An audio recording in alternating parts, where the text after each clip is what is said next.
आतिशाला किताब है और ये मुझे रानी परी ने दी है और मैं इस किताब को इधर ही रख कर जाता हूँ। इस किताब में एक आदि मानव है और ये सब बकवास है, तो मैं जा रहा हूँ। इस किताब को कौन देखे।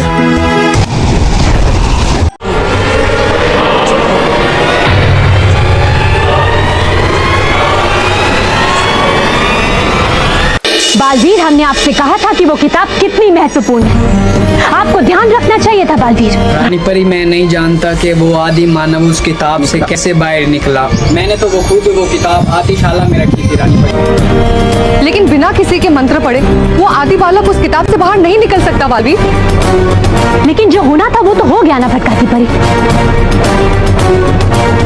बालवीर, इस समय हमें उस आदि बालक को सुरक्षित करने की चिंता करनी चाहिए। आप चिंता मत कीजिए रानी परी, आदि बालक सुरक्षित है और मानव और महल के साथ है। सिर्फ मानव महल के साथ रहने से कुछ नहीं होगा बालवीर। आदि बालक के लिए वो आज के आधुनिक युग के बारे में कुछ नहीं जानता है। हमें तो डर है कि घबराकर वो अपने जादू से क्या करेगा, कुछ कह नहीं सकते। डरी परी, डरने की कोई जरूरत नहीं है। मैंने उस बच्चे को देखा है, वो तो एक मासूम सा बच्चा है जो पृथ्वी लोक की छोटी छोटी चीजों का अन्य लेना चाहता है, बस। हाँ बालवीर, लेकिन अगर इन सारी शरारतों की वजह से अगर वो प्रचंडिका की नजरों में आ गया तो वो खतरे में पड़ सकता है। मैं इसलिए यहाँ पर आया हूँ आज परी।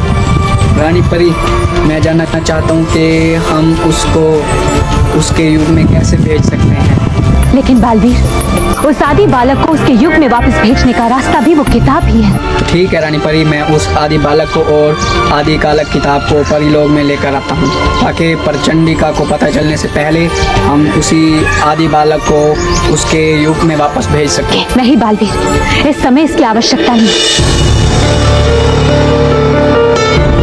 क्योंकि जब तक आप आदि बालक और उस किताब को लेकर यहाँ पहुंचेंगे तब तक 3 प्रहर बीत चुके होंगे और चौथा प्रहर यानी रात्रि में उस किताब से वापस जाने का रास्ता भी बंद हो जाएगा। और इसीलिए यही ठीक रहेगा बालवीर कि आप उस आदि बालक और उस किताब को सुबह यहाँ लेकर आइए और फिर हम उस आदि बालक को उसके युग में वापस भेज देंगे।